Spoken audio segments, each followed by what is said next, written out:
I raised my son with every dollar I had, college, cars, even covering $20,000 in wedding bills. Then he vanished. 20 years later, he called, not to say sorry, but to claim a slice of my $600,000 house as if it were already his. On Christmas night, he asked for a check. I slid a mortgage across the table. He never saw my next move coming. Before we continue, please subscribe to the channel and tell us where you're listening from in the comments.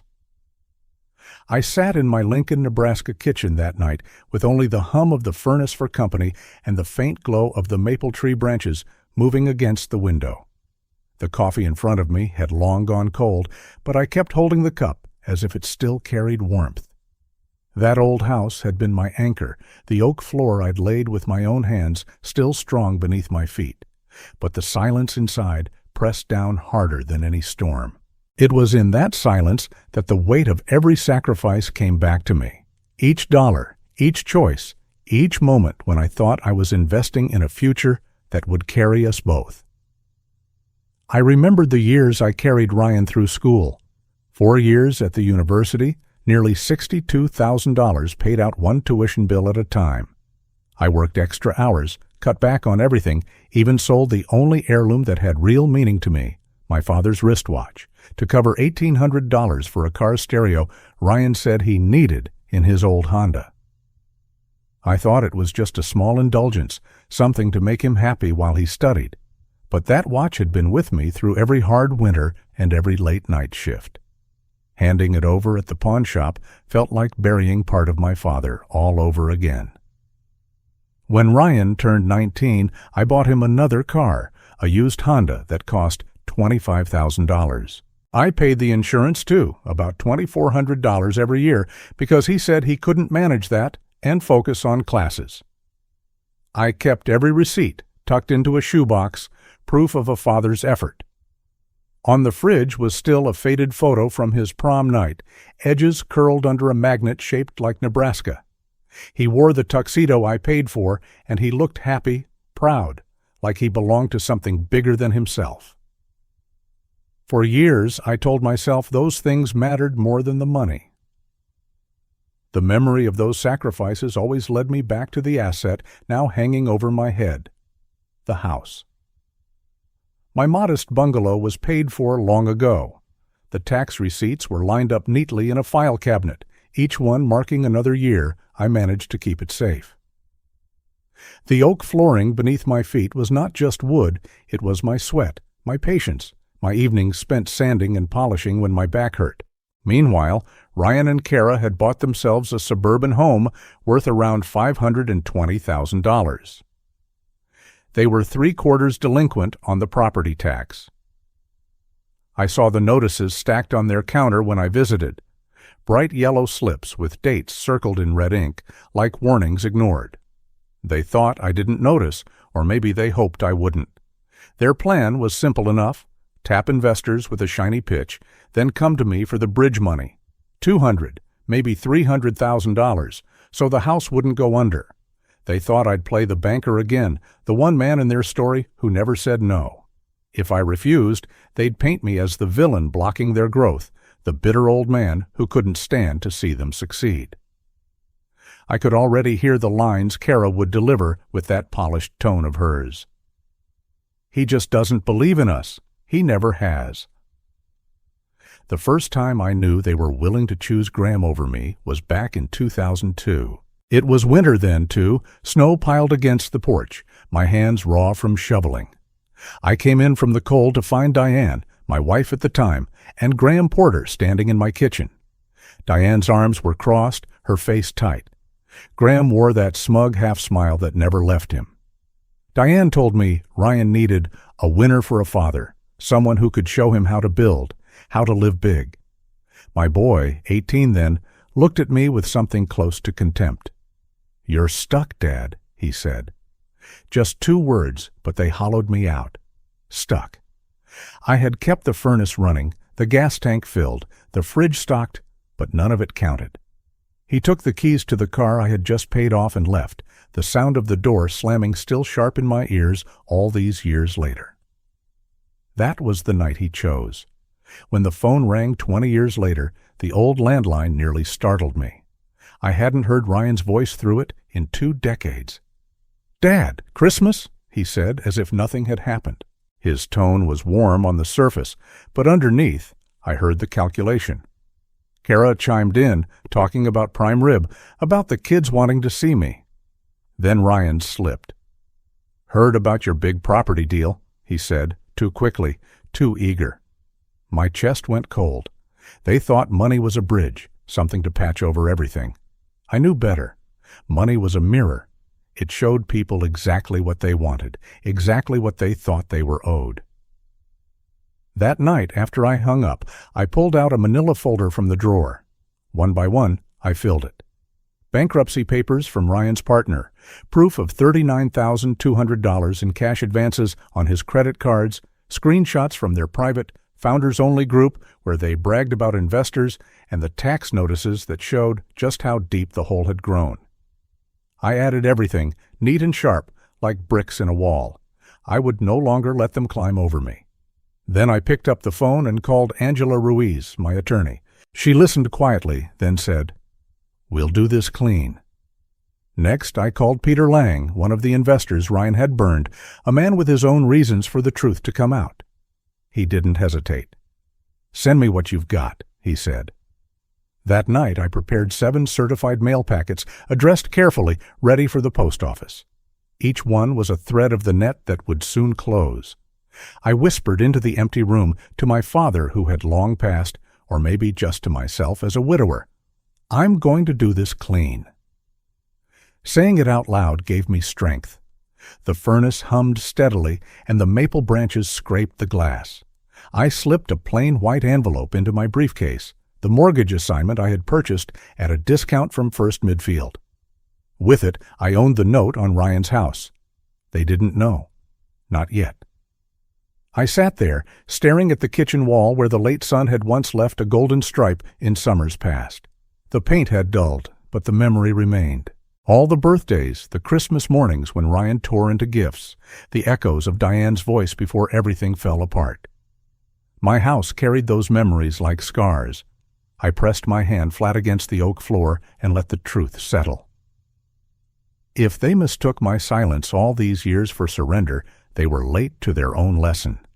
And so, as the night stretched on and the coffee grew bitter, I knew Chapter 3 of my life was waiting. The surprise they thought would corner me would turn, and the paper I had collected would begin to walk. My decision was clear, my resolve sharper than it had been in decades. The betrayal was real, but so was the strength it stirred in me. If you're still watching and find this story interesting, please comment 1 below to let me know you're here with me. I drove to Ryan and Kara's on Christmas Eve with a white envelope riding shotgun like a quiet threat. Lincoln's cold had that honest bite. Their subdivision glowed in perfect symmetry, LED icicles, wreaths that matched, a blow-up snowman that never sagged. I parked at the curb and sat for a minute, palms on the wheel. Then I grabbed the briefcase and a grocery sack of store cookies and walked to the door. Inside their house, 12 place settings lined a farm table that hadn't seen a farm. The tree looked expensive and a little sad. Ella and Noah were posted up on the couch, thumbs busy, headphones around their necks. Kara came first, cinnamon on her sweater and welcome in her voice, the kind of welcome that counts place settings every time it smiles. Ryan followed, handsome like always, the old bright charm ready to run its circuits. "Dad," he said, clasping my shoulder, "you made it." "I did," I said, setting my briefcase near a chair and the cookies near a platter. We did the normal dance, coats, compliments, and someone found me a glass. When the prime rib came in, Ryan stood to give his speech. He talked about markets and speed, about how legacy money never understands innovation. He said words that have done a lot of harm in this country. Almost there. He nodded toward a pitch deck on the sideboard. Kara added that Q1 would be a rocket if support arrived soon. Support meant me. It always had. I let him finish. Then I opened the briefcase. I didn't rush. I removed a stack of paper, slid it onto the tablecloth between the gravy boat and the bowl of rolls. On top sat a copy of a Chapter 11 filed 18 months ago by his strategic partner. Behind it, credit reports and statements showed $39,200 in cash advances. Next, 3 property tax notices for this very house, 3/4 delinquent. I'd highlighted the red numbers, not out of malice, out of mercy for the eyes. The room tightened like a belt after the big slice of pie. Kara said my name with a warning in it. Ryan said, "Why are you doing this?" In the way a man asks whether to be fair. "You invited me to perform," I said. "I'm showing you what you rehearsed for." He tried on a laugh. He said I didn't understand founder math. He said I was making a scene. Ella looked up for the first time. Noah whispered, "What's happening?" I reached for the white envelope. Inside was the assignment of mortgage from First Midfield, notarized, recorded for transfer. The debt on this address no longer held by a distant bank, but by a father who had spent too many years paying bills he didn't owe. I set it down and tapped once. "This is what's happening," I said. Ryan stared at the header like it might become a different document if he stared hard enough. "You bought our note?" His voice cracked on our. "I did." Kara's mouth went tight. "You can't be serious." "I'm serious enough for both of us," I said. "There are 2 paths from here. The long way is foreclosure, notices stapled to the door, a sheriff's sale with neighbors pretending not to watch. The short way is a deed in lieu tonight. You hand me the keys, I assume the debt, and the house stops being a stage for a performance that's hurting everybody." "You'd throw us out," she said. "I'm handing you a smaller storm," I said. "There's a furnished place on East Willow, Unit 3B, month to month. No one needs to know who paid the deposit. The kids get beds. You get time. But the price is the truth. No more bridge stories to investors. No more calling me when the runway gets short. I won't be your banker, and you tell Ella and Noah exactly what happened in words they'll respect later." Silence clanged through the room. Ryan's shoulders slumped like he'd finally put down a bag he'd been pretending wasn't heavy. He asked about terms because he has always loved terms when they sound like mercy. I told him I'd take possession, cover arrears, and begin repairs. He asked about credit. I said it would hurt. He nodded and looked at his children. Kara paced to the sink, then back. She asked whether the deed in lieu would protect them from an immediate auction. I said yes. She asked if I would keep quiet for now. I said I would if they signed tonight and stopped telling stories. Ryan looked at his kids. "We'll be okay," he said, and for once it sounded less like theater and more like a wish he was willing to work for. We sat at the table and signed. The sound a pen makes when it moves toward the word lien can take your breath away if you let it. I collected the pages and slid them into the briefcase. The click of the latch sounded like a house remembering its real size. We ate a version of dinner after that because Americans eat through shock. Ella asked if she could keep her poster. Noah wanted to know if Unit 3B had good Wi-Fi. Kara smiled with effort so they'd borrow it. I asked if anyone wanted pie. People nodded because nodding is how families survive the first 5 minutes of an ending. On my way out, I told Ryan and Kara the practicals. In the morning, I'd mail 7 certified packets. Their courtesy copies, a deed in lieu packet for the county recorder, a bank assignment confirmation for First Midfield, exhibits to the State Securities Bureau, one to my attorney Angela Ruiz, one to an investor named Peter Lang who wasn't done being quiet, and one to a reporter, Nina Cho, who has a reputation for letting paper talk. Kara said I was cruel. I said I was careful. At the door, Ella hugged me like she was checking if a wall would hold. "It will," I said, and left. Christmas morning was blue and brittle. I drove to UPS with the envelope stack, riding safely where a passenger might ride if I had brought bravery along to hold my hand. The counter kid weighed each packet like he was learning the heft of consequence. He slid me a receipt. I tucked it behind my license. I walked back to the truck through a wind that felt honest. At home, the landline blinked. Angela's voice did what it always does, took the heat out of fear.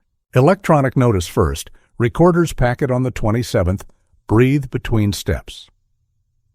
She asked me to drink water, to let the calendar do the shouting so we didn't have to.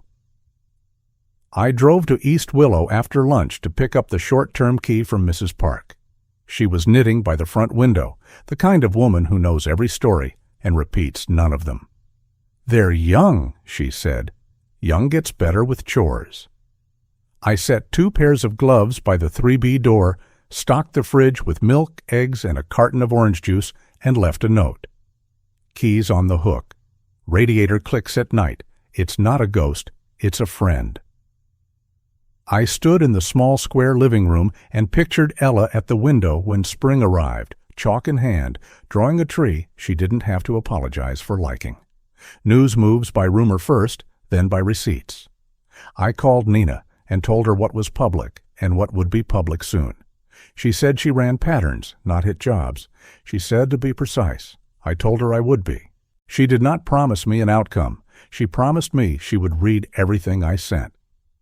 By the second day, a new kind of quiet arrived, a quiet that shows up when a family realizes their script is out of pages. Diane called. She skipped the greeting. She said Graham considered me dangerous now. I told her I considered myself accurate now. She said accuracy and cruelty wear the same coat in January. I said I was done paying for another man's optimism. She asked if I was really going to move them out of that big house. I said the house would move itself out from under them if we kept pretending the math was a poem. Nina's first piece ran that afternoon. It was clean as an invoice. The mortgage assignment, the pending deed in lieu, the sequence of filings. No adjectives, no applause. Just a record. Ryan texted, "You're ruining Christmas," because he has always believed the season should absolve the year. I put my phone face down and boiled pasta for one and ate it like a man who does not need a performance to hunger. 2 days later, the Chamber of Commerce sent me an invitation to what they called an ethics chat. The email was full of civic words. I could feel the butter knives getting polished. I put on my good coat and went because there are rooms in a small city where my absence tells a story I don't want told. The ballroom had round tables forgiving of crumbs and name tags that tried hard. Graham Porter sat near the front with a thick binder. He waited for the word trust. When he heard it, he stood and performed. He said this town runs on it. He said rumors were a cancer. He lifted printed emails. The fonts were wrong, the timestamps too tidy, the phrasing not mine. He implied I had fabricated Ryan's debt narrative to humiliate my own son. He said I was distorting investor confidence to settle old scores. He spoke like a man who thinks volume makes something true. The board chair adjusted and studied the exits. Ryan was there and stayed quiet, which is the worst kind of complicity because he wears a suit.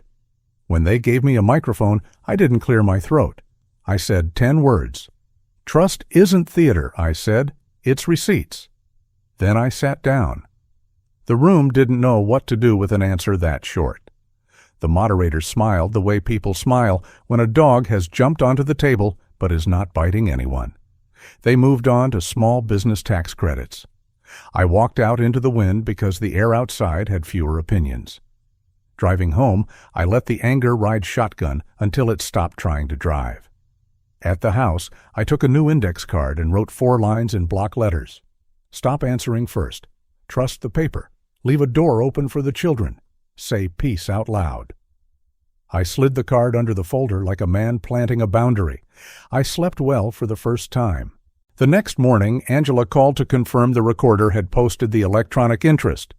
Proofs of service for the civil action were queued. She said the Securities Bureau had opened a preliminary review based on exhibits. She told me to expect calls from unlisted numbers and to ignore them. Then she asked me if I was steady. I looked at the maple outside and said yes. She believed me because she is paid to hear the difference. Peter texted a photo of a signature page, his and 2 more names beneath it, Helen and Raj, investors with quiet anger and long memories. He wrote, "Paper walks." I printed the photo and pinned it to the corkboard beside a prom picture of a boy in a rented tux whose smile used to be currency. I looked at that boy and told him gently that charm is not a job. Kara left me a voicemail about the move to 3B. She wanted to know if utilities were included, whether there was a place for Ella's desk, and if the lease could be extended beyond 3 months. She didn't say thank you because thanking me would admit how far from the story she had fallen. I called Mrs. Park. She said the radiator clicks like a metronome and that most people learn to love it. Late that afternoon, Nina called with a careful question. She asked about Graham's binder and whether I would go on record calling the emails false. I told her I wouldn't perform in his theater. I would show her the path to the real emails if a subpoena needed the light. She said that was enough. She said she trusted work that let the reader feel the feeling. I told her I wished more rooms worked that way. I drove by the lumberyard on North 14th at dusk and stood by the chain-link fence. Forklifts beeped when they backed up. Men moved lumber from one square to another and called out measurements that became walls. No one asked a forklift to go viral. No one pretended the wood was more than wood. I went home and made chili and ate it with a spoon too big because the good spoon was in the dishwasher and I didn't want to wait. In the days after the chamber performance, the smear hung in the air. A neighbor asked with a smile too polite if I was doing okay. I told him I was and then shoveled his walk because sometimes the only argument worth making is showing up with a shovel. Diane texted, "Graham says you embarrassed yourself." I almost sent a paragraph. I sent a single period. The phone didn't ring after that. Ryan said nothing. Silence can be a verdict. It can also be a petition for mercy. I decided to treat it like neither. On the 27th, Angela confirmed receipt at the recorder's office. First, Midfield acknowledged the assignment confirmation. The Bureau flagged the exhibits as supplemental and opened a file. Angela's voice stayed steady, like she knew men my age don't need pep talks. We need calendars and lists. That night, I pulled out the index card and read it like a man checking a compass, even though he can already see north. Stop answering first. Trust the paper. Leave a door open for the children. Say peace out loud. I said peace over the sink with the lights off. It sounded less like a slogan and more like a chore I could put my back into. What came next wouldn't be decided by applause in a hotel ballroom or by a binder full of fonts that didn't match. It would be decided by signatures and timestamps and the boring gravity of filings that outlast tantrums. They could keep hunting for the next room that liked speeches. I would keep handing envelopes to clerks who know the price of postage better than most men know the value of their words. They thought the room would decide. I knew the paper would. If you're still watching and find this story interesting, please comment 2 below to let me know you're here with me. The morning the smear ran, Lincoln's sky looked like old paper, thin and honest, the kind that will split if you press too hard. I brought the newspaper in from the porch with the same 2 fingers I use for a hot pan. Front page, above the fold, and not Nina's byline. The headline called me a wealthy manipulator who weaponized a mortgage to punish his own son. Anonymous sources claimed I staged a public humiliation to control a grown man. The piece loved the word vendetta. It quoted a business leader who likes brunch panels more than balance sheets, and it treated rumors like evidence that had been put on a clean shirt. I stood by the sink while the kettle began to breathe and read every sentence twice, slow, like you carry a box of dishes down a narrow stair. I made coffee and slid the paper under a ceramic trivet, shaped like Nebraska so it wouldn't wrinkle. A maple branch tapped the front window. The furnace hummed the steady way a good machine tells you it intends to keep its promise. I didn't call anyone. I didn't post. I read the thing again and felt the 2-step every man knows when a lie carries the rhythm of a truth he doesn't like. First, the heat in the throat, then the cold that lets you think. I folded the page twice and slipped it into a manila folder marked December. Files don't get offended. They just hold. At the grocery, a woman I know from church pretended to compare brands of oats while she watched me like she had caught me placing a bet on Christmas Eve. 2 men by the dairy case said, "There he is, the guy who ruined his own son, the way people spot a rare bird in winter." I put a carton of eggs in my cart and nodded once, because a nod is all you can do when people have already chosen their version of the movie. Anger flashed and cooled. Rumors run hot. The truth lasts if you don't feed the wrong fire. In the truck, I let the heater work. My phone buzzed. Nina called before I could call her. "Not my story," she said. "Mine lands Monday. Let them overplay their hand." "You think this hurts us?" I asked. "I think it helps the Bureau decide they don't want to be played," she said. "When people shout, investigators lean in. Drink water. Don't post. Let the filings talk." I drove home through slow flakes and did exactly what she told me. Late afternoon, Angela forwarded an email from a Bureau staffer asking for clean copies of the mortgage assignment and the deed in lieu.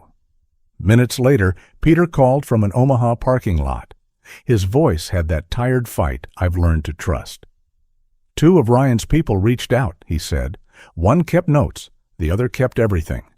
Doctored quarterlies, client lists padded with ghosts, funds moving back and forth like a shell game, a personal card with $39,200 in cash advances, and Slack threads you don't write if you plan to meet God with a straight story."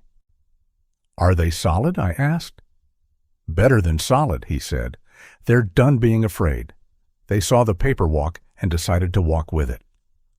That night the wind picked up and rattled the storm windows like a reminder that wood moves even when you beg it to behave. I set the gloves on the porch chair even though no one was coming by at dawn. Habit is a kind of prayer. Diane called at 9 and left a message that started with my name and ended with a sigh. I saved it and spared myself the middle. 2 mornings later, I went to the embassy suites for the small business breakfast because there are rooms you attend not to be liked, but to be seen, to let the town measure your height against the exit signs. Those ballrooms pretend to be cheerful. Round tables with linens that forgive butter marks. Coffee that tastes like you, overpaid for comfort. I took a plate I didn't intend to touch and stood against the wall where I always stand when a room loves microphones. Graham made his entrance in a coat that looked like a lease payment. He shook hands as if absolution had a grip. He waited until the moderator said the word trust, then stepped forward and offered a quick sermon about mercy for men who erred. He said we should be slow to cancel and quick to forgive. He didn't name the men who had erred or the people who paid for the smashed plates. He said communities are families, and families forgive.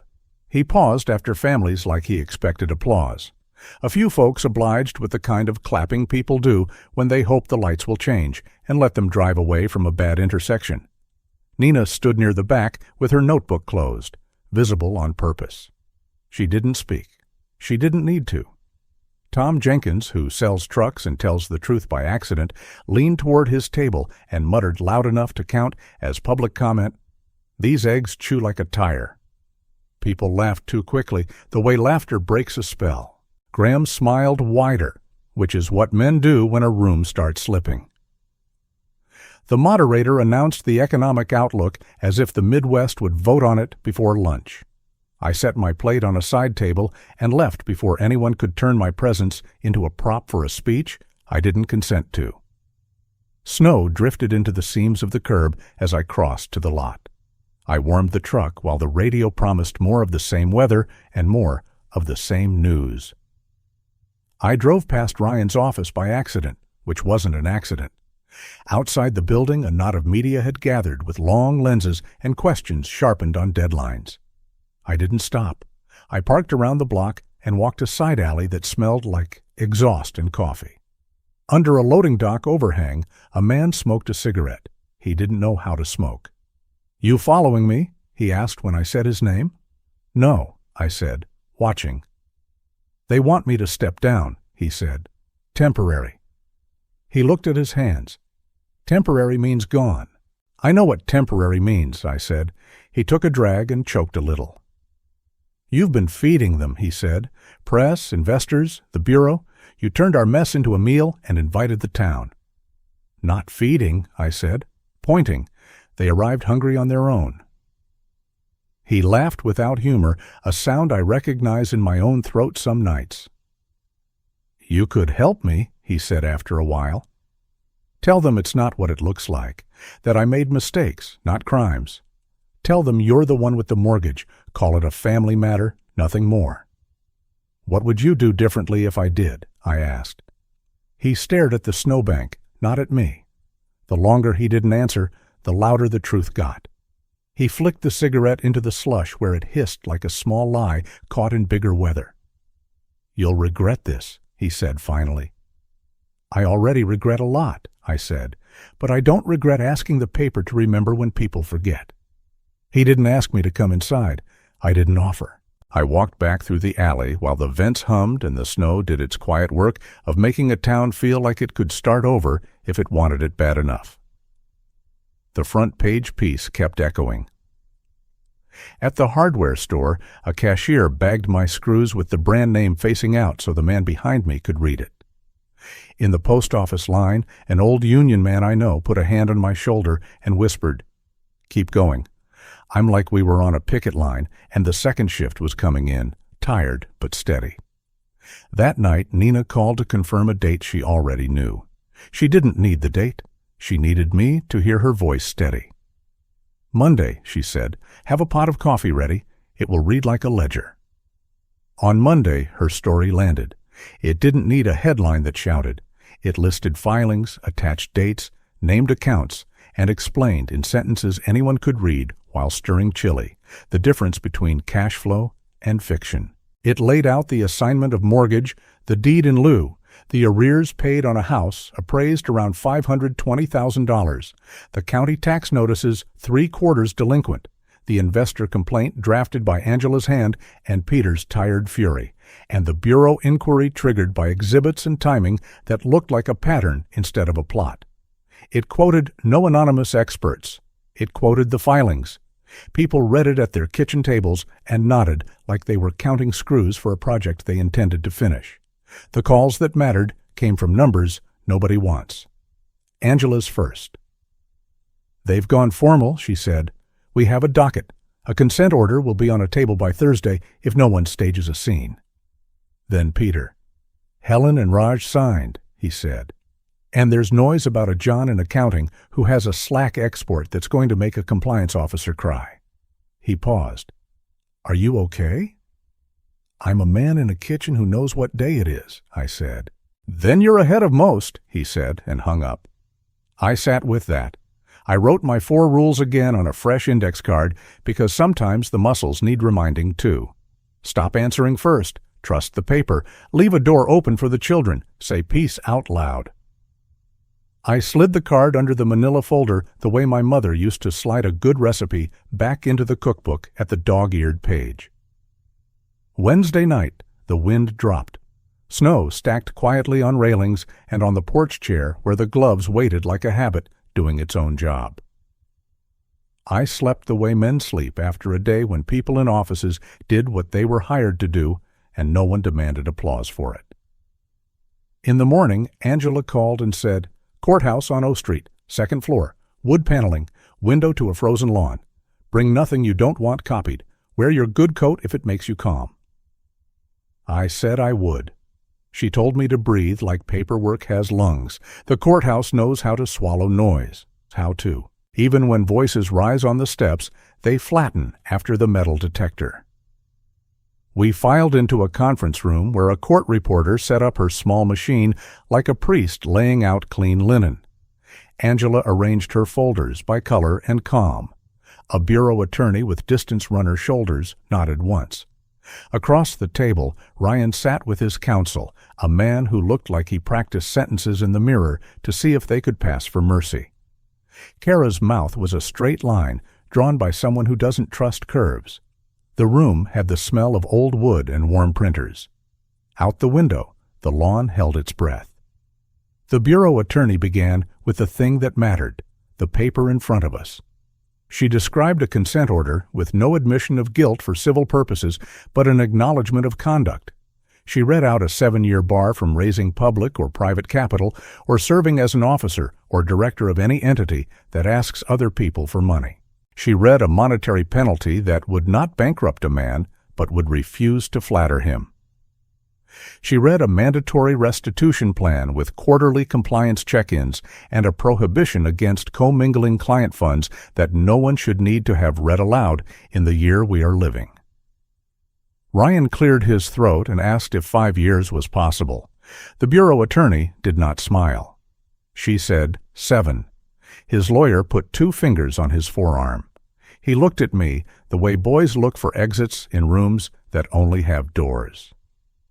I kept my eyes on the window where the lawn had learned to be still. Kara leaned toward him. He signed.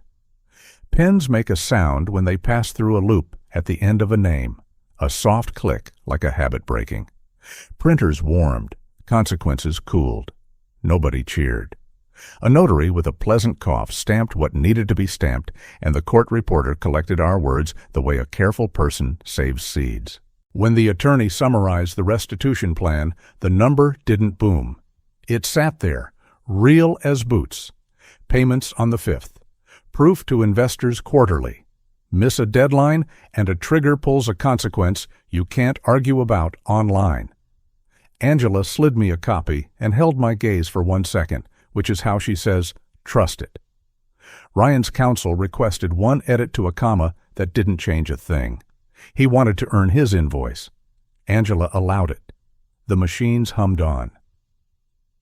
This is how accountability looks when adults show up. It is boring. It is specific. It keeps time.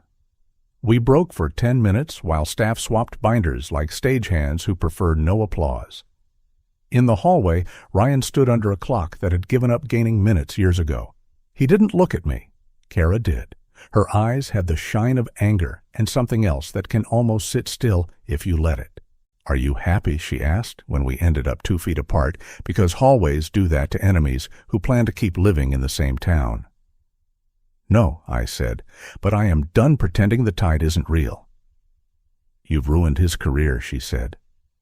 "No," I said again, softer, because volume isn't how truth proves itself. He picked a path that couldn't carry its own weight.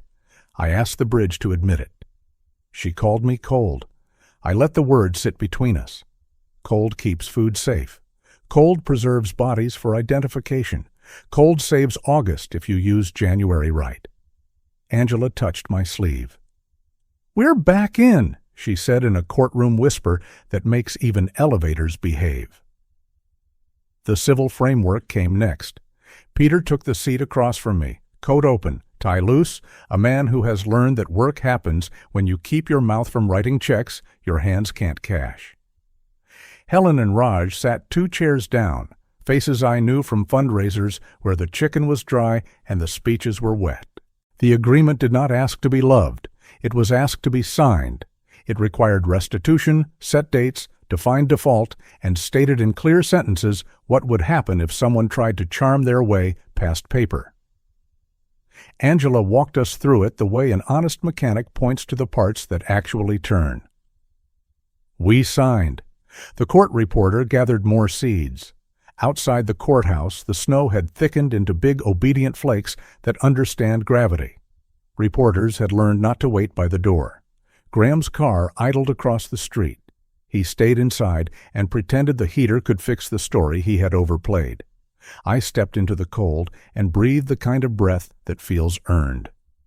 Peter shook my hand and didn't let go for a second longer than men do when they mean something. "We're not done," he said. "We just stopped lying." I told him I would put that on my index card. He said not to. Cards get crowded. I drove to East Willow. Ella and Noah were waiting on the curb with backpacks and cheeks too red for the weather you brag about. Kara had texted that the meeting might run long. Mrs. Park stood by the glass door with a clipboard and a soft voice that knew how to explain a radiator to a person who thinks heat should be invisible. "Keys are here," she said. "Trash goes there. If the plow forgets your lane, knock on 2A. Lillian runs snow like a utility." Ella smiled for the first time in a week. Noah asked where he could keep his baseball cards so the corners wouldn't curl.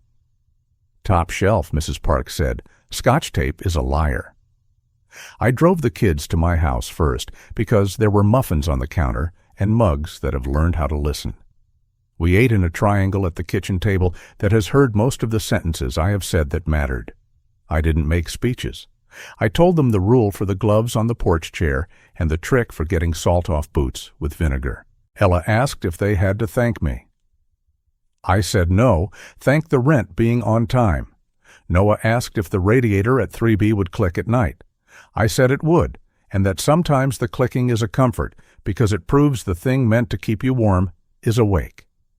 On the way back, the landline blinked red. The old phone is stubborn and useful, like most of the men I respect. Angela's voice filled the kitchen with its no-nonsense kindness. "We're through the hard part," she said. "The rest is chores." I told her that chores are my religion now. She laughed and said, "For once, I was allowed to have one."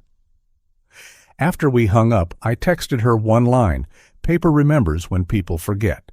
She texted back a single period. That meant she had read it and placed it where good sentences go.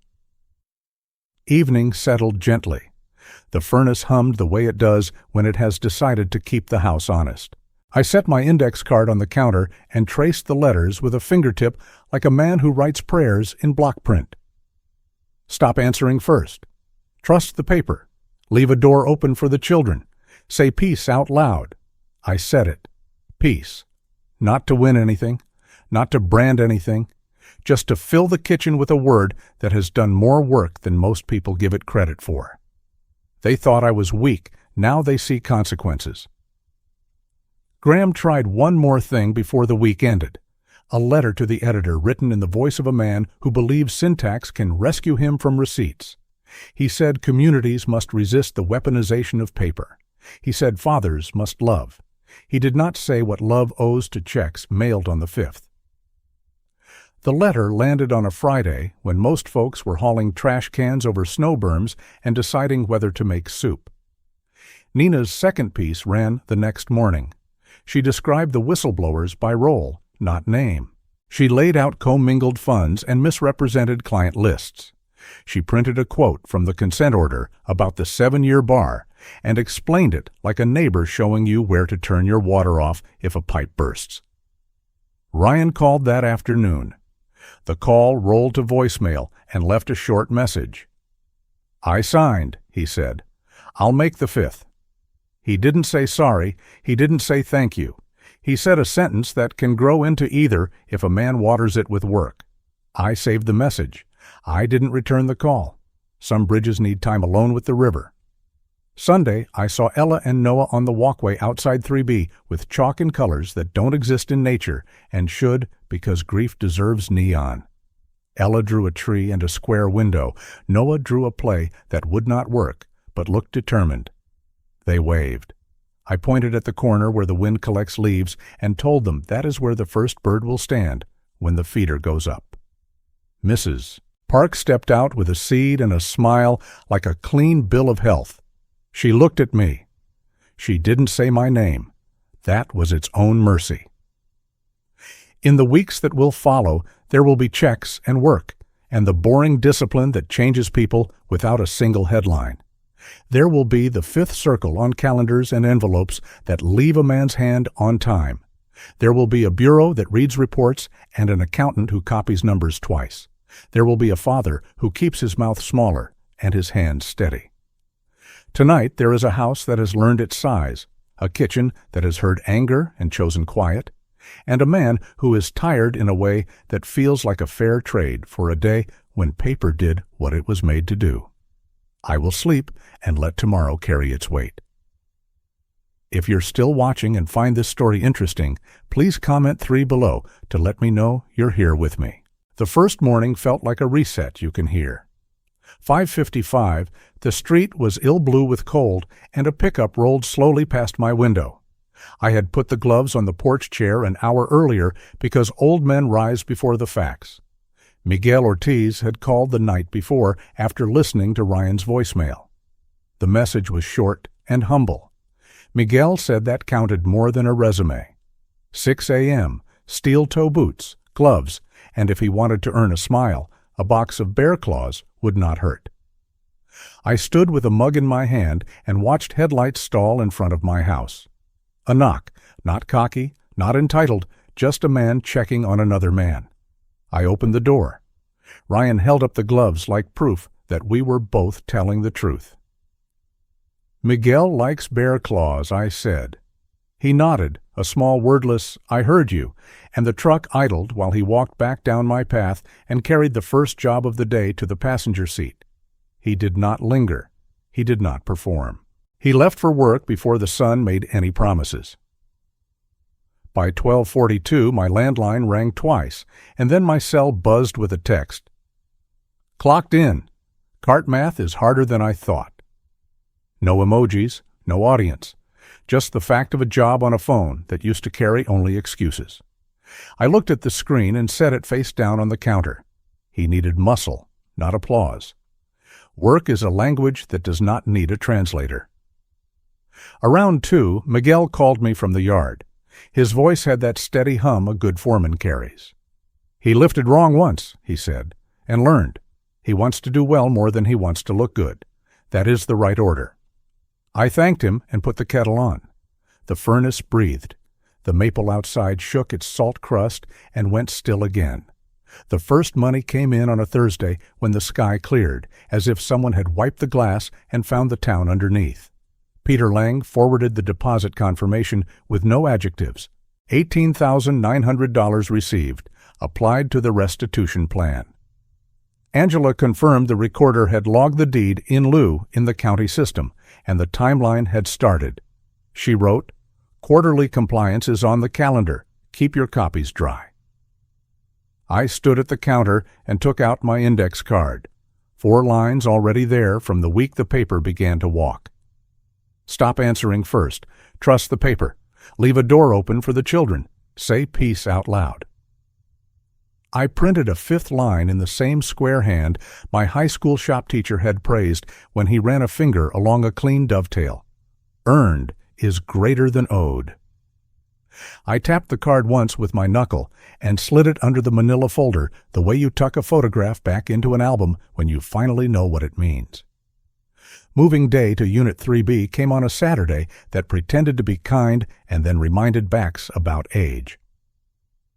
The truck they rented had seen better weekends. Teenagers from up the block showed up because pizza makes volunteers unavoidable. Tom Jenkins arrived with a dolly and 3 opinions no one asked for. Mrs. Park stood by the mailboxes with a clipboard and the energy of someone who knows where the plow forgets. She introduced Lillian from 2A, a widow who has turned weather into a calendar. "I texted you before the plows," Lillian said to Kara, matter of fact. "If you don't move your car, I'll bang on your door. I will not apologize." It was the friendliest promise I heard all week. Ella took the keys like they were a prize she had rehearsed accepting. She opened the door, closed it, and opened it again to make sure the click sounded friendly. Noah dragged a box on a bath towel because he could not lift it and refused to abandon the box's dignity. I carried lamps because I have learned to carry the things that let other people think they carried the day. Around 2, when the cold turned honest, Ella took chalks from a grocery bag and knelt by the walkway. She drew a line first, a boundary you could build on, then a tree, then a square for a window. She wrote grand, in careful block letters, and let the end spill too long like a ribbon that would not tuck itself. No one corrected her. Some things are meant to be a little too big. Noah drew a football play that went nowhere, but looked determined. Mrs. Park taped a note on the inside of 3B's door that said, "Trash on Tuesday, recycling on Thursday, and do not believe the radiator when it lies." Kara did not say, "Thank you." She nodded in a way that meant it without wanting witnesses. Later that night, a tin of muffins showed up on my porch with no note. I washed the tin and returned it the next day by setting it on their stoop, like a treaty no one had to sign aloud. Truce is a dialect you learn if you're tired of long wars. Monday, I wrote a card for Miss Doyle at the school. "Thank you for standing in the hallway when Ella needed an adult. Finches like sunflower seeds." I tucked the card in a paper bag with muffins that I hadn't earned the right to bell. I am not a good baker. I am a good noticer. Some gratitude needs to be carried by hand. The trust for the kids took 3 appointments with a patient banker who kept his sleeves rolled when he did math. $50,000, not enough to build a life, enough to keep a semester from becoming a cliff. I asked for conditions that sounded like parenting without speeches. No distributions if Ryan lies about restitution or stops showing up to work. The school counselor, not me, gets to suspend payouts if the children's living situation turns into theater. The banker looked at me and then at the paper. "You sure you want the counselor to have that lever?" he asked. "I am," I said. "She knows how to tell the truth when it is inconvenient." He nodded. We signed. Pens make the same sound for kindness that they make for consequence. Paper does not care about motive. It cares about dates and signatures and whether the ink will hold. The community knows how to translate a scandal into chores. The local venture fund sent a polite email to Ryan's office that said, "We are evaluating." It meant the line of credit closed with manners. Graham stopped showing up for breakfasts and started dropping Denver into conversations like a new zip code could sew up an old rip. Diane stayed in town and called me one afternoon. She said, "I loved him," in a voice that did not ask for a verdict. I said, "I did too, and I still do." Love explains stamina. It does not cancel a ledger. She said she understood. I believed her in the way you believe someone who has started to prefer quiet over speeches. 2 weeks into the job, Ryan fainted. Miguel called, calm as a carpenter. Ryan had stood up too fast after moving plywood and went down like a man whose pride forgot physics. No ambulance, no need for a bill he could not afford, just water and a chair and the embarrassment that costs less than an emergency room. Miguel drove him to my house and set him in the kitchen as if he were a piece of equipment that could be repaired with stew and sleep. I heated the last of Al's stew and pretended not to notice when Ryan's hands shook on the first spoon. We did not make metaphors. I do not allow them at my table when the work is this simple. Eat, drink, nap. He did. Halfway through the second bowl, he said, "I'm sorry," and the sentence sounded like a man walking without wanting applause. "I know," I said, and then I said, "Peace," because the word does a kind of work that muscles cannot. He nodded like a tired student who finally decides to trust the teacher who uses few words. After his nap, he put the bowl in the sink and rinsed it the way a person rinses a thing that does not belong to him yet. He left for the yard at 5:40, a beanie pulled down wrong. Miguel texted at 8. "He is slow. He is steady. I can teach speed." I put my phone face down again. There are days when that is how you pray. On a Friday afternoon, he walked into the hardware store on O Street and asked about Saturday shifts. The manager, a woman with a voice that could carry across 2 aisles of screws, asked what he could do. "I can count," he said. "I can carry. I am learning to be boring." She laughed the way people laugh when they hear a sentence they have been waiting to hear all week. She gave him the Saturday list. He came by my place that evening and told me without drama. I said, "Counting beats credentials when rent is due." He said, "I know." We both stood and let the subject end where it deserved to. The next week, Kara came by to return a Tupperware. She stepped into my kitchen like a person who wanted to keep her shoes dry and the floor clean. She did not ask to sit. She set the container on the counter and then turned to my fridge. The list was there under the Nebraska magnet. "Stop answering first. Trust the paper. Leave a door open for the children. Say peace out loud. Earned is greater than owed." She read each line without speaking until she reached the last one. She tapped it with her knuckle. "He never could read that," she said. "He thought he owed every time." I said, "I set the card out for me. He can borrow it if he wants." She held the silence for a count of 3 and then said, "We will be on time with the first of the month." She looked like she wanted me to say, "Good job." I said, "Thank you for returning the tin." I watched her nod and leave with dignity that did not need to be announced. I washed the Tupperware like it belonged to someone else's mother. Men like me turn chores into ceremonies because it makes the day honorable. By the 5th of the month, I found myself checking the mailbox at 3 in the afternoon, the way a child checks for a ball to roll back under the fence. The first check arrived on time. My hand shook a little, even though the number on the stub was not dramatic. It was honest. I took a photo for the file and sent a copy to Angela. She wrote back, "Thank you. On to Q1. I said nothing back. I made chili with too much cumin and warmed bread under the broiler until it remembered it had a purpose. The radio called a girls' basketball game, and the announcer sounded like a man who still says supper. It steadied me.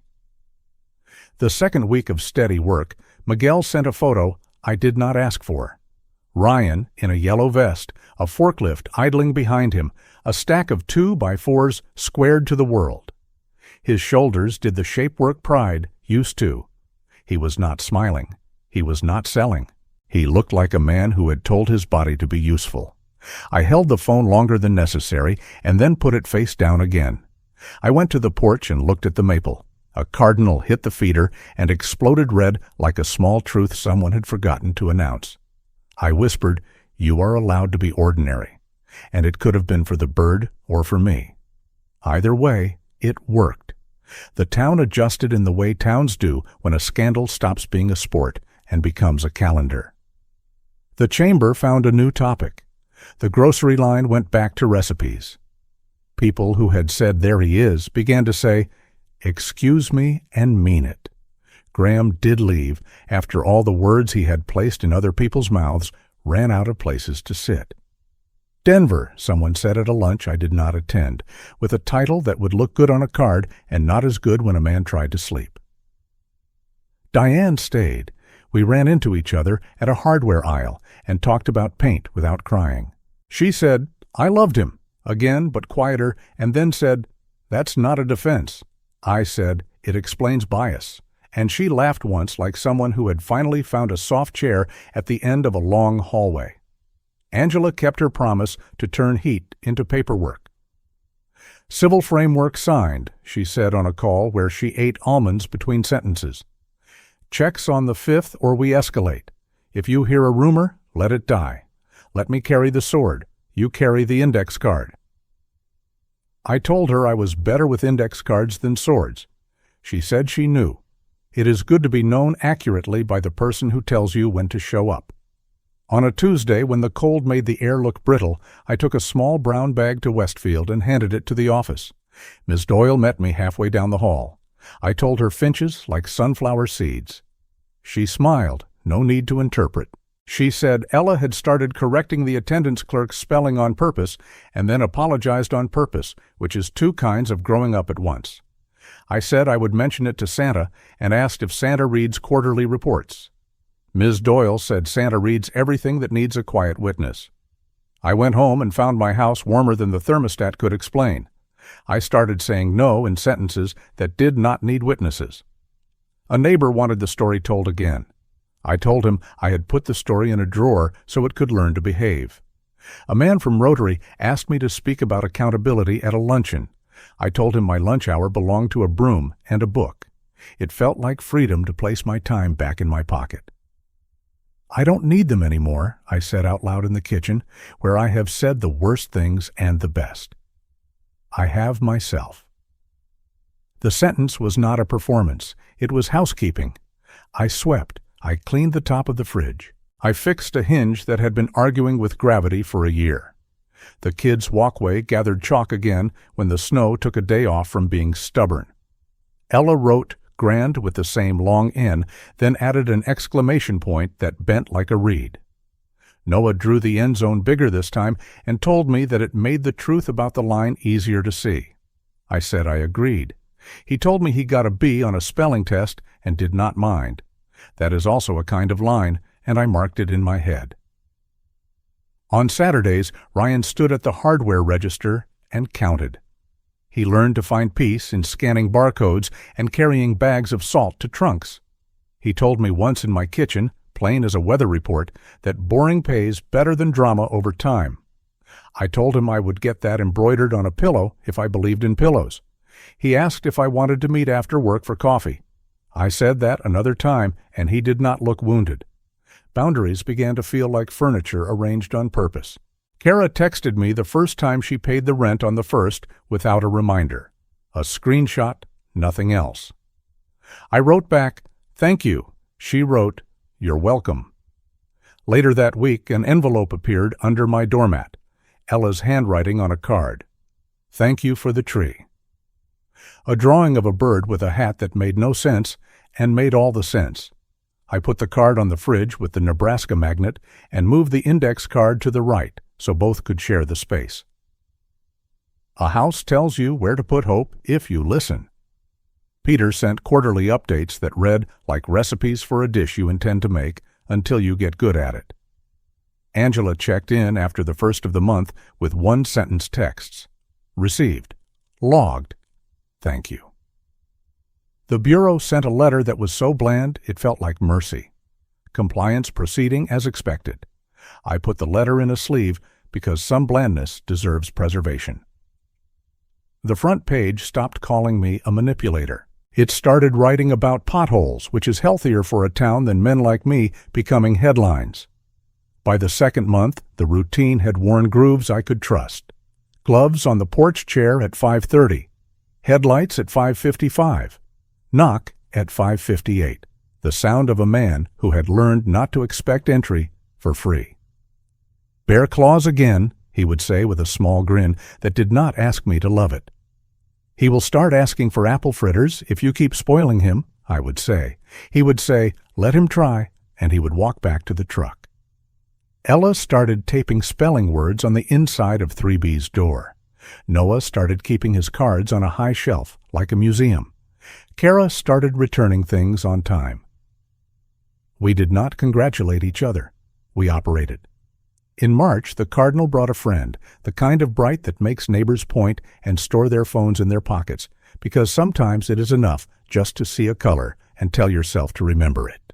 I built a simple birdhouse in the garage out of scrap pine and a hinge that had finally retired from cabinet duty. I did the sanding by hand because power tools are too loud for the kind of thinking I was trying to do. The roof fit a little crooked and then fit right. I painted it the color of the sky you want at 10 in the morning. I hung it near the feeder, and the next day a sparrow investigated like a cautious uncle.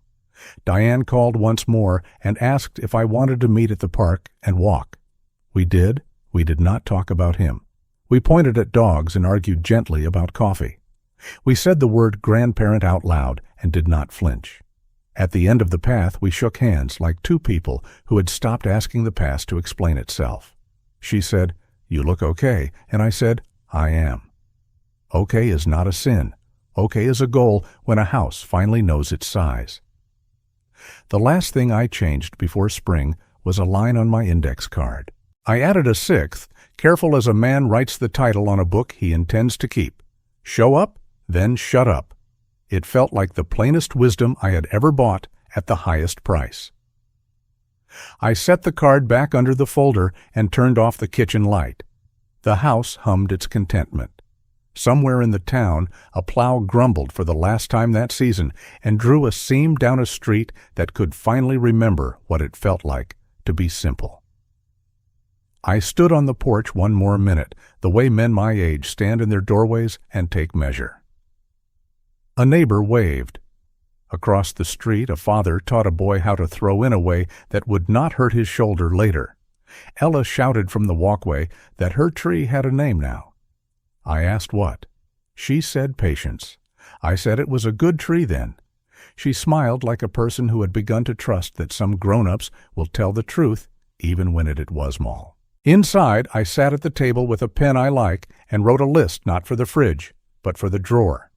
Things I will do next. Fix the loose stair. Join the senior center's woodshop 2 evenings a week.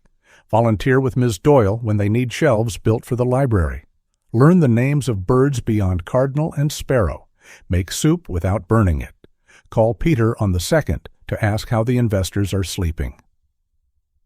On the back of the paper, I wrote one line for me to read when the house gets loud with memory. I do not need to be thanked to be free. I need to keep my word. The phone buzzed on the counter. Miguel again. A photo. Ryan is on the forklift this time, looking at the camera like he has decided to be seen exactly as he is. No performance, no angle, just a man and a tool and a job. Miguel had typed 4 words under the photo. He is on time. I did not answer. I set the phone face down and let the sentence do what it needed to in my chest. Later, before bed, I turned the phone over and sent back 2 words. Thank you. Then I turned off the last light, stood at the door, and let the night come in and look around. Peace, I said. Not as a line, not as armor, as a fact that had finally earned its place. In the morning, the gloves waited on the chair again without being asked. I put a small paper sack next to them. Bear claws and 1 apple fritter, because even foremen deserve a joke. The sky over Lincoln stayed the color of a promise a while longer.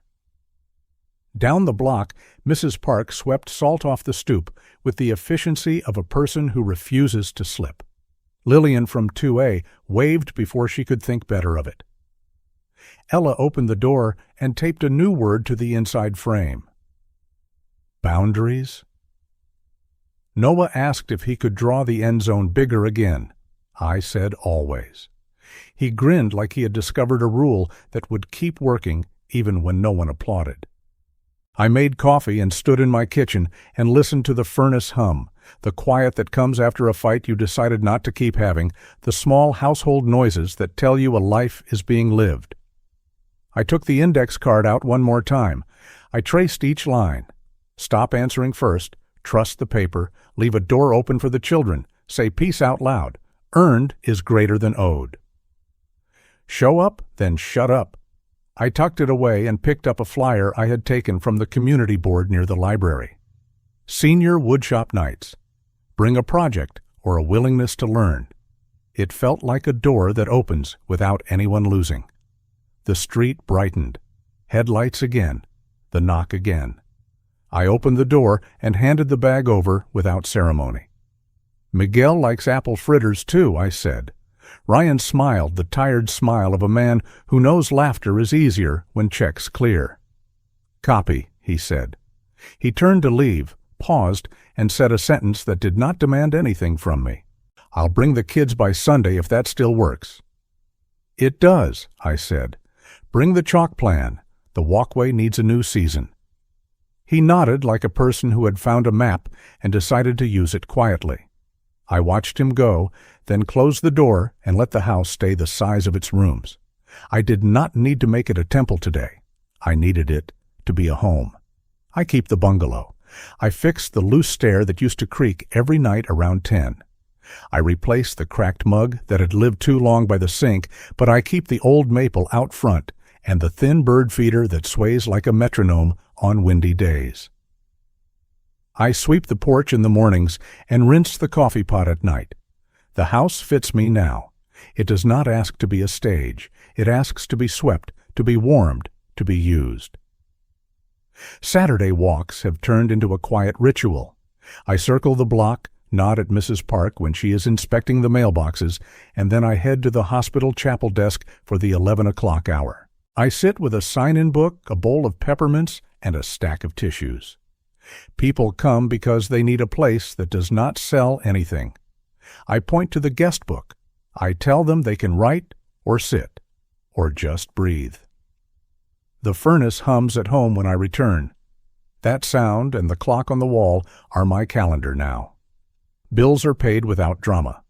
I send Angela a tidy monthly summary, simple as a grocery list. Restitution received, checks logged, no variances. The index card still lives under my folder. I read it some mornings like a prayer meant for stubborn men. Stop answering first. Trust the paper. Leave a door open for the children. Say peace out loud. Earned is greater than owed. Show up, then shut up. I keep better records than I keep opinions. A man at church tried to shake a story out of me, and I smiled and asked about his grandson's baseball team. I did not go to the chamber breakfasts anymore. I make eggs at home and listen to the radio call wrestling meets in a gym that smells like old varnish. The town has recovered its appetite for potholes and school levies. I let it. When I dust the small table by the front window, my hand passes over an empty velvet box that once held my father's watch. I sold that watch years ago to pay for a souped-up car stereo Ryan just had to have. I keep the box now to remind me that value is not the same as price. Some lessons cost what they cost. I no longer argue with that. Ryan has become boring in the most beautiful way. He shows up. He stacks lumber. He learns the rhythm of a forklift. He leaves on time unless a delivery runs late. Then he stays and does not make a speech about it. The first month after the order, a check for $2,000 arrived on the 5th, postmarked the day before, the way grown-ups do it when they are serious. The second month, the same. The third month, there was a second stub tucked behind the first, $250 marked overtime. I did not text a thank you. I cashed the checks and sent Angela her copy.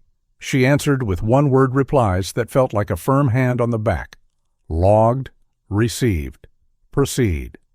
Kara has learned the nod that means thanks without garnish. She takes Ella to see Ms. Doyle after school with a foil-covered plate of muffins that keep getting better.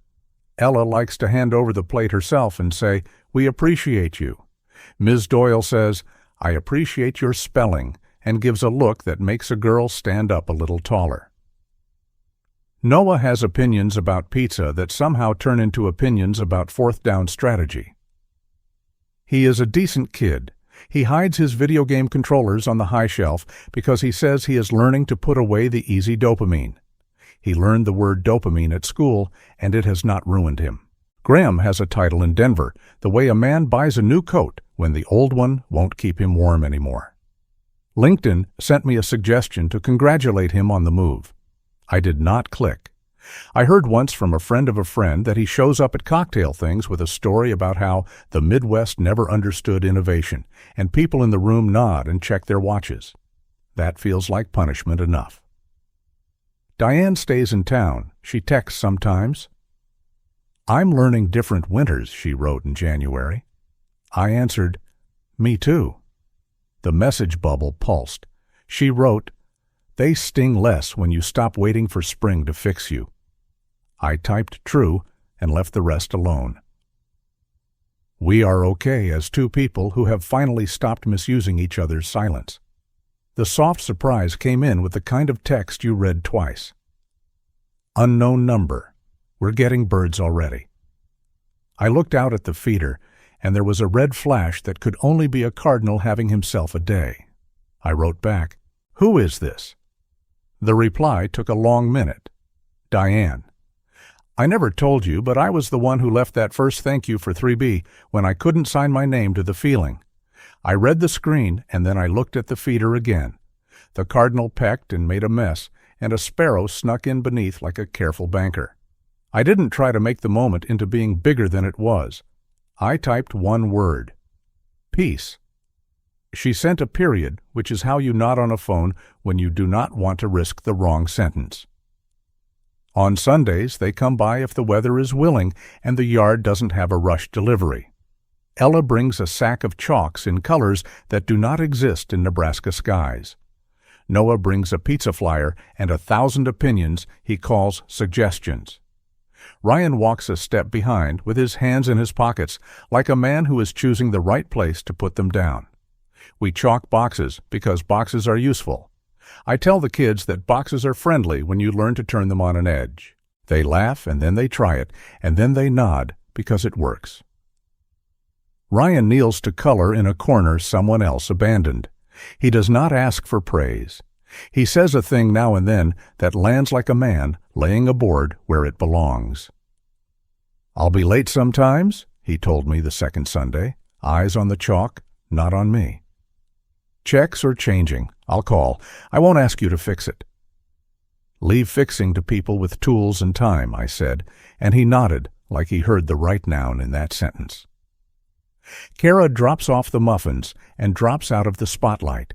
She is learning a new craft, how to do the right thing without needing a camera. Some afternoons I open the drawer that used to hold speeches and apologies, and I find scraps of quiet there now. The last of the unsent letters lived at the bottom for too long. I took them out one evening when the light came in sideways through the maple and made the dust look like small planets. I did not go to the backyard with a lighter and a dream of my own movie.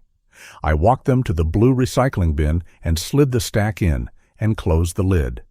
I stood by the curb long enough to feel silly, then a little freer, then silly again, and finally settled. Ella asked me later, "Will they become something else?" I said, "That's what paper is for." She drew a tiny tree in the corner of a card and wrote the word again under it. I stuck the card on my fridge with the Nebraska magnet and let it speak for me when I got tempted to reopen old drawers. Angela still calls on the 2nd or 3rd. She likes to say my full name like it is part of a checklist. "Mr. Brooks," she begins, and then, "Civil framework steady, trust untouched, bureau satisfied." She chews almonds and gives me deadlines other people have to answer to. I say thank you and hang up. I do not ask how the other side is handling the new world. If they want me to know, they can send it to me by mail with a stamp. The small update everyone wants and no one needs goes like this. Ryan keeps both jobs. He works weekdays at the yard, most Saturdays at the hardware store, sometimes Sundays off, and the checks keep landing on the 5th. $2,000. Sometimes $2,250 when the yard runs heavy and Miguel keeps the lights on past 6. The trust for the kids sits where it belongs. I do not touch it. The banker sends me quarterly statements with numbers that make sense and fonts that do not try to sell me anything. Kara has stopped calling every favor a miracle. She knocks on my door less, and when she does not perform. She asks Ella how school is going without trying to turn the answer into a meme. Noah has started taping his own spelling words to the inside of his door, even though he says spelling is for old people. He smiled when he said it. I was not offended. Graham sent an email once. It arrived at 2 a.m, the way guilt knows time. The subject line said, "Bridge," and the body was all the worst kind of kindness a man like him can summon when he wants to erase a record without paying for the eraser. He wrote that he hoped we could find a path forward. He wrote the word miscommunication. He wrote about shared goals. I read the paragraphs and then read the clock and then moved the email to a folder named Records. I did not reply. I do not perform at breakfast. I do not answer midnight revisions of history. Boundaries matter more than cleverness. As for the town, it keeps its habits. Mrs. Park still insists the plows are late and then thanks them anyway. Lillian from 2A texts Kara before storms like a one-woman weather service. Tom Jenkins waves from across the street and asks after the lumber price of 2x4s with a look like he is about to build something. The hospital chapel fills on Tuesdays more than any other day for reasons none of us can explain. I have stopped trying to explain what doesn't need it. My life fits in the space it needs. It doesn't slosh out onto other people's shoes. A few months after the consent order, I joined the senior center's woodshop night. The room smells like pine and old stain and coffee that has been ignored and reheated and ignored again. There is a man there named Carl who can turn a spindle so straight you want to call it a sermon. He showed me how to use a chisel without forcing it. "Let the tool do the work," he said, eyes on my hands. "You aren't proving anything to the wood." I thought of my list in the kitchen and smiled. I sanded a small birdhouse slowly, and when I brushed the dust away, the grain showed up like a truth that had always been there, waiting for someone to stop yanking on it. I keep saying no to the old performances. A community group asked me to speak about the power of boundaries. I told them the power is that you don't have to make speeches about them. A friend wanted to print a little book of quotes from my ordeal. I told him I am not an ordeal. I am a neighbor with a porch and a broom. I tell myself these sentences aloud sometimes when the house gets quiet and the maple plays the window like a washboard. I don't need their apology, I say. I have my life. Saying it out loud makes the air inside my chest sit down and behave. The last time Ryan and the kids came over before school let out, the day had a shine on it. The feeder hosted a stubborn blue jay that knocked seeds everywhere and acted like he owned the tree. Ella brought new chalks and insisted we try a shade she called spring grass before the mower. Noah drew an end zone so outrageously large that the driveway looked like a parade route. Ryan walked into my kitchen carrying his own dishes to the sink without asking where they belonged. He rinsed with care that would have read as an apology once. Now it reads as competence. On their way out, he stood on the porch like a man who had learned to speak in one-syllable truths. "Dad," he said. That was the whole sentence. It was enough. After the door closed, I stood a long time and watched the maple move without wind, the way a house moves on a foundation that has finally stopped arguing with the ground. At night, I sit at the table and write my name slowly on envelopes for the one person who needs them. Me? I make lists that don't require heroics. Clean the gutters. Oil the basement door. Read the book Ms. Doyle said Ella should try and then ask her about Chapter 5. Call the hospital volunteer coordinator to cover a shift for a man who is having surgery. A life that fits makes its own small weather. It rains where it should. It clears when it can. It does not pretend to be a miracle. It is a good forecast for an older man who finally trusts the map. What did I learn that matters beyond my fence? The lesson for parents is the hardest one I have ever said out loud. Love without ledgers is a gift, but love without boundaries turns into loans you cannot collect. Your job is not to fund your child's illusions. Your job is to fund their future with truth. That means putting paper between lies and the people who cannot fight back, even when your heart screams to make it painless. The lesson for sons and daughters follows close behind. Gratitude is not a speech. It is a schedule. You prove love by showing up, paying what you owe, and telling the truth when it is inconvenient. If you want mercy, bring receipts. As for the kind of person it is possible to be in this wired, fast, sharp-tongued world, the modern trick is simple and brutal. Choose character when no one is watching, because the cameras you fear will never see the job you did right, and the ones you hope will rescue you never arrive on time. Character is the one asset no court can seize. It will not pay a bill in April, but it will keep you from creating a bill you cannot pay in June. I still get quiet invitations to reopen old doors. Graham's name pops up as a people you may know. I click ignore. An email arrives asking if I want to join a panel on family office investment ethics. I reply, no thank you, and make soup instead. Diane texts me a picture of a bird feeder she bought for her own porch. I send a thumbs up and a picture of a J creating chaos, then a period, and then the word peace, because it still works. Angela sends a one-line update that sounds like a verdict with no sting. Quarterly compliance met, I answer with my thanks and a note about my garden coming in late.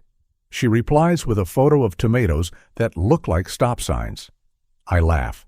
The house holds the sound and lets it go. I finished the birdhouse in woodshop, by the way. It hangs near the feeder like a little promise. A pair of wrens tried it out and then decided the maple was a better fit. I was not offended.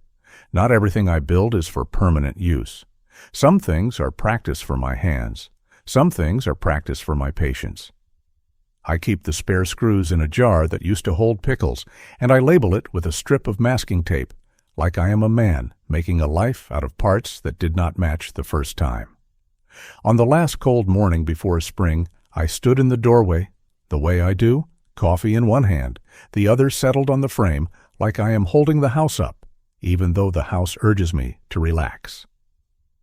The street was quiet. Headlights didn't pause outside my window because they didn't need to. He drives straight to the yard now. Checks arrive on time. The trust sleeps. The town minds its business. I said the word that fits at the end of all the noise and the beginning of anything worth keeping. Peace. And I meant it. And if anyone asked me what I held on to after everything, I would hand them the index card from under my folder and the small truth I keep in my chest. Family is not the people who can spend time with you. Family is the people who respect the receipt. I closed the door, let the latch find its home, and went about a morning that asked for nothing more than coffee, a broom, and the courage to live quietly on purpose. The story has come to an end. I hope it has brought you valuable lessons and insights. If you enjoyed this content, please like, share, and subscribe to the channel so you won't miss the next video. Goodbye, and see you again.